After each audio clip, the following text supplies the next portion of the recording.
everyone, I'm finally back to bring you guys some more videos. I've been away due to school and I've been sick for about 2.5 weeks, so it's been really hard for me to get this back up and running. My voice is finally back to normal from the sickness, so now I'm able to start these videos up again and get everything rolling out. So the first one I'm going to do is an updated install for the Epoch Admin Tools. The old install is for 1.8.2. Admin Tools is now on version 1.9.1, and there are a lot of new changes to it that the old video won't work for. The first thing I want to note is that the version number is now in the readme title, so you can see that it is right now version 1.9.1. When we get to version 1.9.2, the admin list.sqf is renamed to config. So in this video, whenever I say admin list, if you see that this is now 1.9.2, know that that means config.sqf. I'm only noting that now because when this updates to 1.9.2, I won't be able to get a video out so quickly. This video will still work the same for it. The only difference is the change in the file name. So first thing you do is go ahead and download the zip file as before. Go ahead and drop that to your desktop. And of course you need to extract the files. Now we have our admin tools files, and you need to open up your Epoch server. As always, the first thing you'll need to do is navigate to your MP missions. Now the first thing I need to note is if you are updating this tool from 1.8.2 to this new version, open your admin tools folder and copy the admin list from your server files to your desktop. That way you have all of your variable settings ready to access when you need them. Now that we've got that covered, check the readme and you'll see that we can now come down here to this line. Copy the admin tools folder into your server, your MP missions folder. As always, I am using the Chernarus 11 map, but this will work for pretty much any other map. This does work for Overclock servers or Overwatch.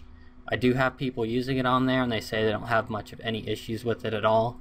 And it does also work for Linux servers. Okay, so now that you have the admin tools folder in here, we're going to go ahead and start the init edits. So open up your Init.sqf and look at number 6 here. Copy everything in this box and go over to your init and find this area where it has all the call, compile, preprocess file line numbers. You'll see a number of them here. If you can't find it, you can always search for call, compile, and it will find them.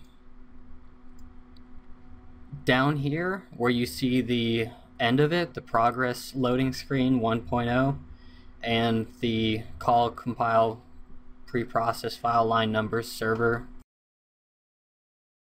right there you need to paste the admin tools line right here. So you can see that I pasted it right below the last call compile, but right before the progress loading screen 1.0. Now that that's done, take this line here, copy it, go down to the very bottom of your init and paste it at the bottom. It doesn't matter if you have a whole bunch of stuff above it. If you got all kinds of other stuff here, that's fine. Just take it all the way to the bottom and paste it there. Now the next thing we need to do is make an anti-hack bypass for the admins. That way the admins don't have any issues with using the scripts. If you're using the normal DayZ anti-hack, which you can see right here, it will be this exact line. You'll see that it's the DayZ code system anti-hack SQF. Then what you'll do is you will copy everything in this box here, highlight and delete the old anti-hack text, and paste the new one.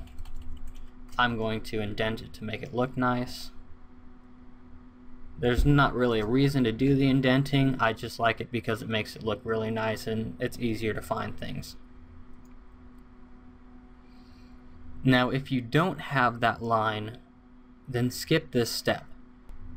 Now if you have a different anti-hack line instead of the one that's listed like this, if it says something else like ATM anti-hack or something like that, you can copy this over, and let's say that your anti-hack was this.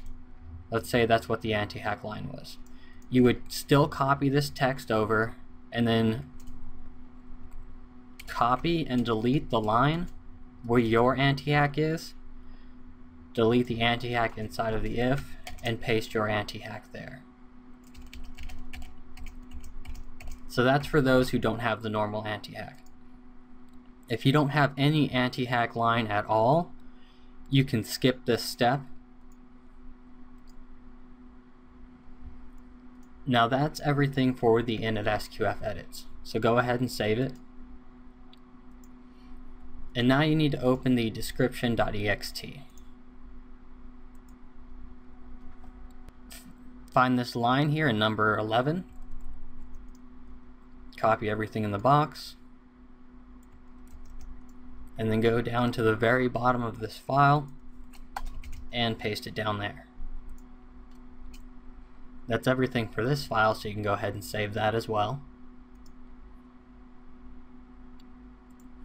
And now go into your admin tools, open up your admin list, and replace this here with your user ID. Now your user ID for the Arma 2 game can be found here.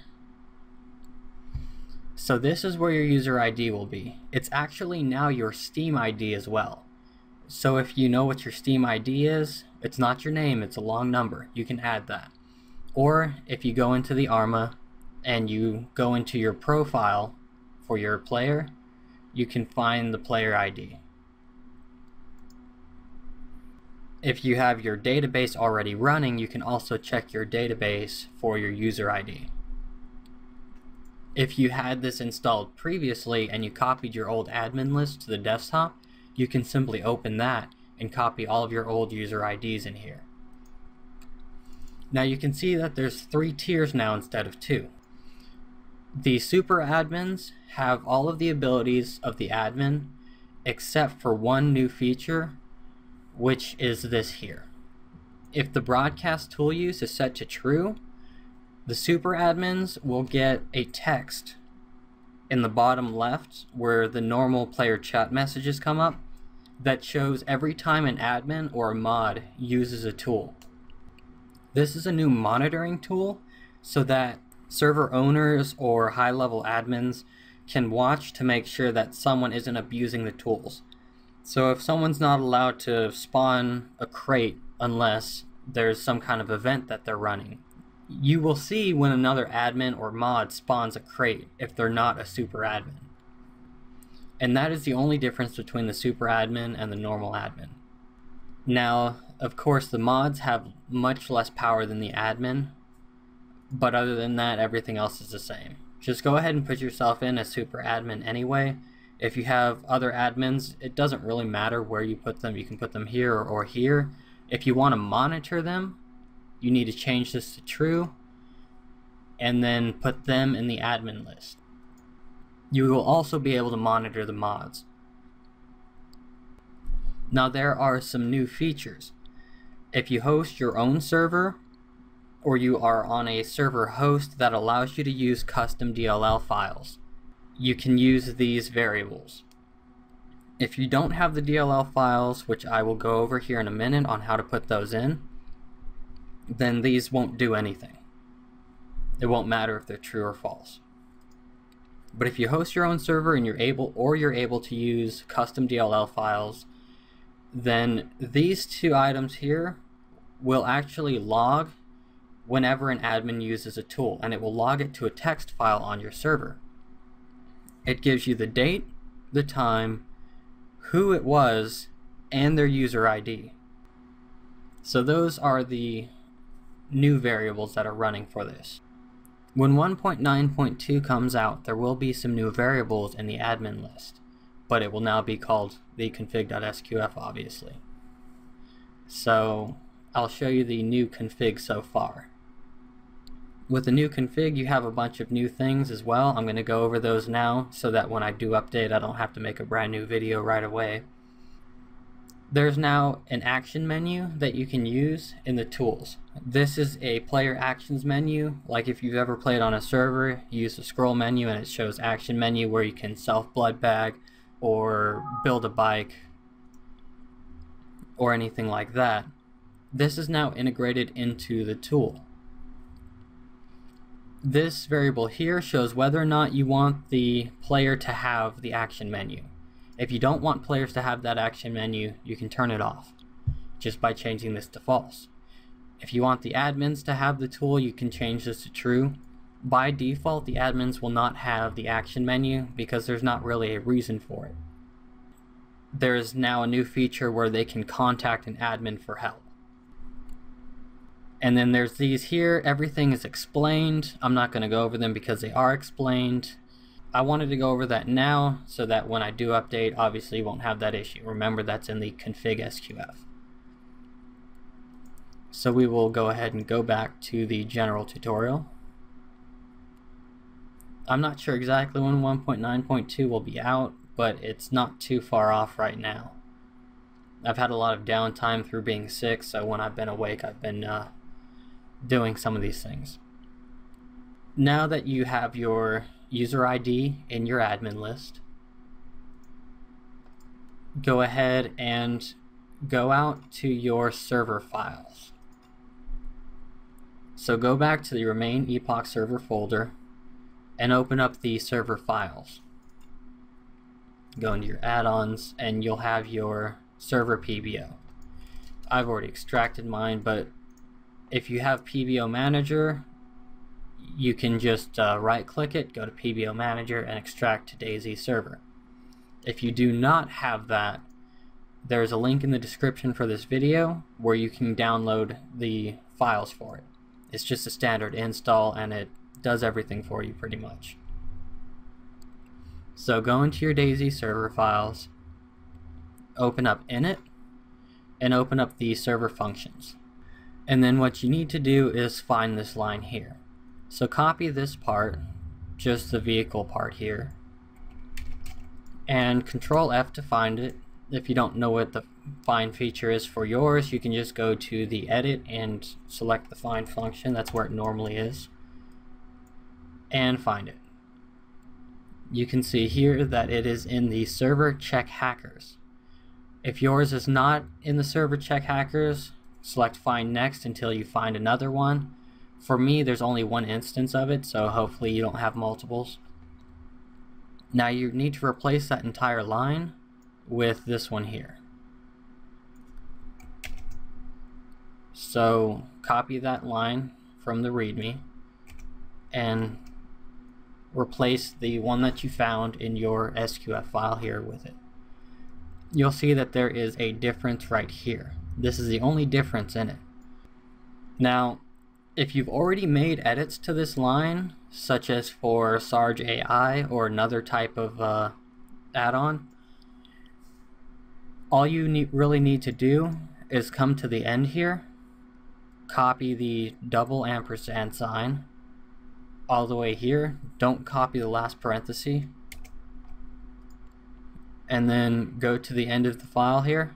You'll see, or into the line, not the file. And then right between these two parentheses, you'll just paste it. And then that's it for you. That's only if you have a modified line. If you don't, you can just replace the entire line.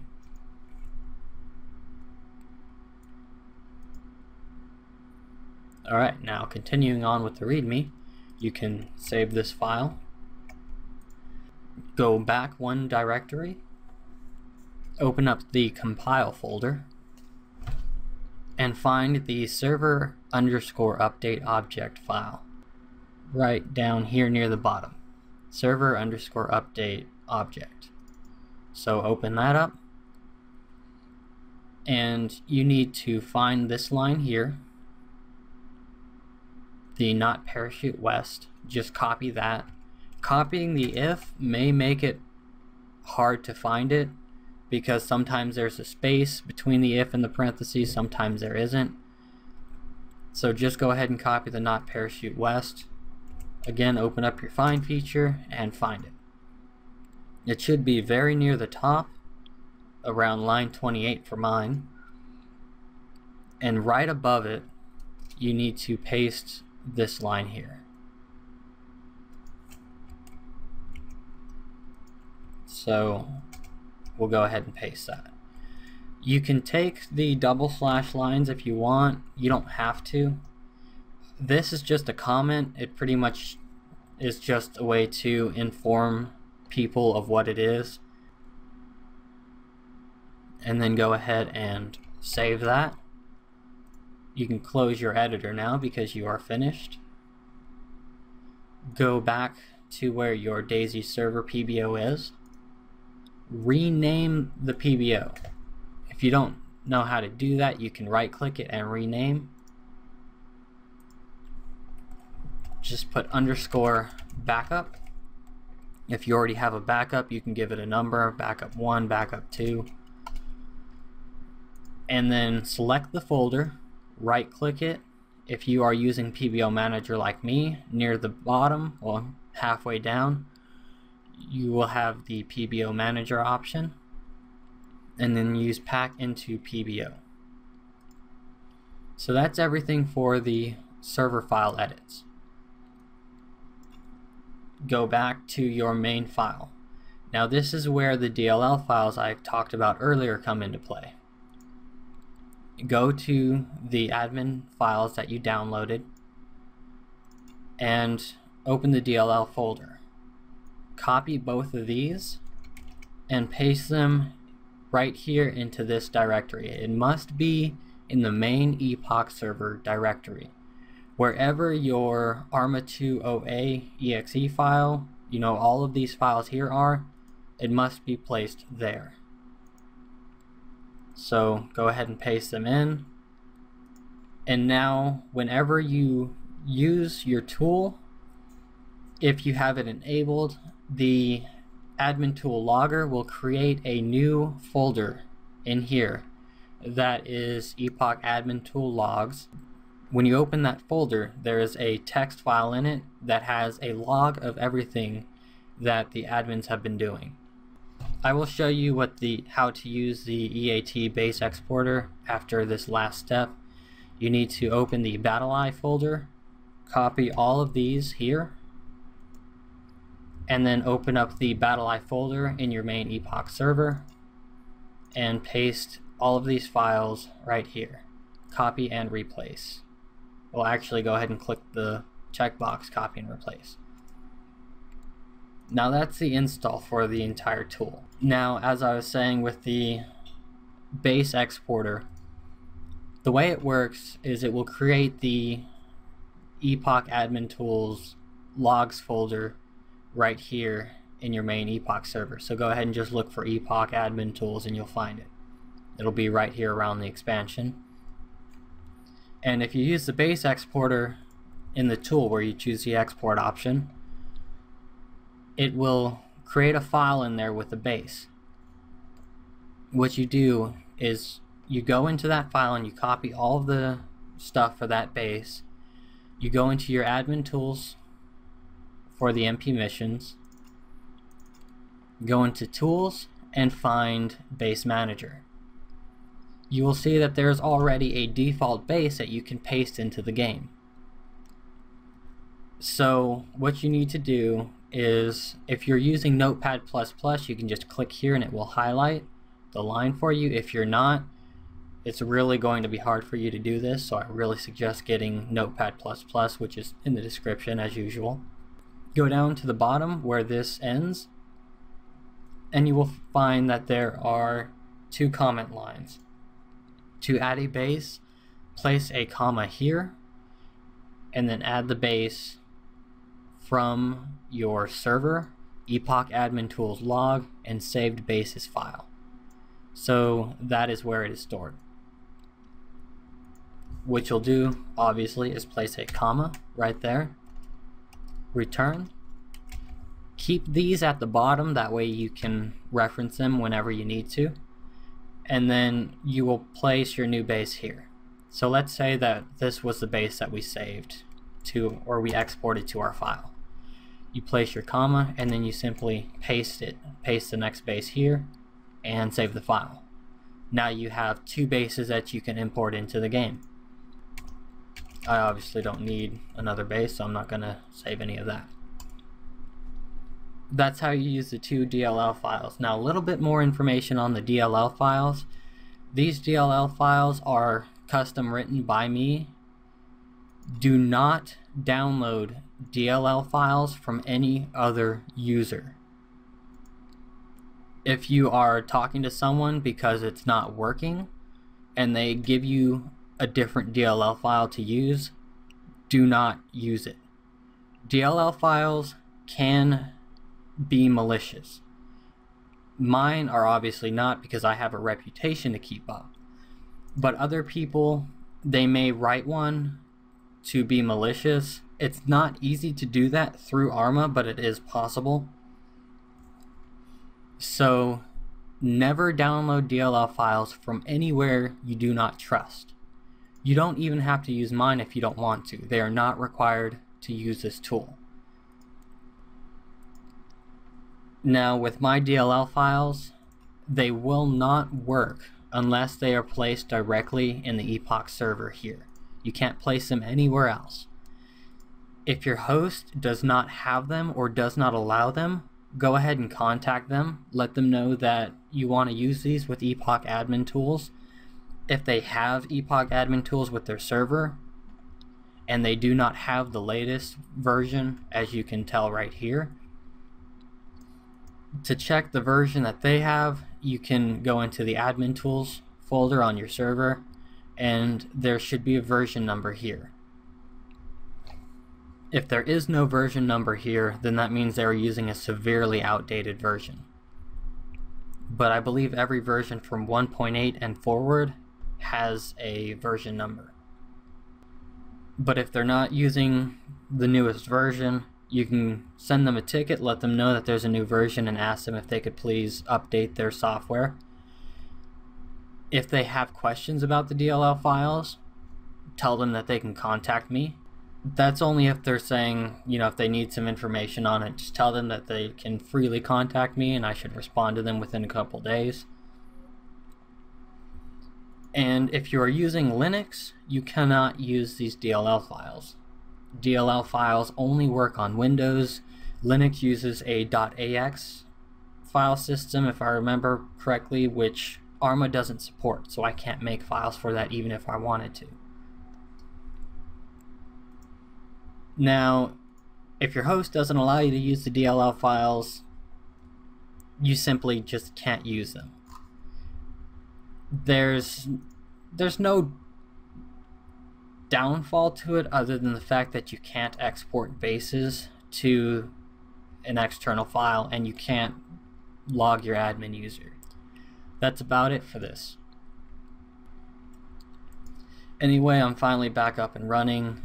I will have some more videos coming out. I will be doing an updated Wicked AI because someone on the forums has now created an entirely new updated system for it.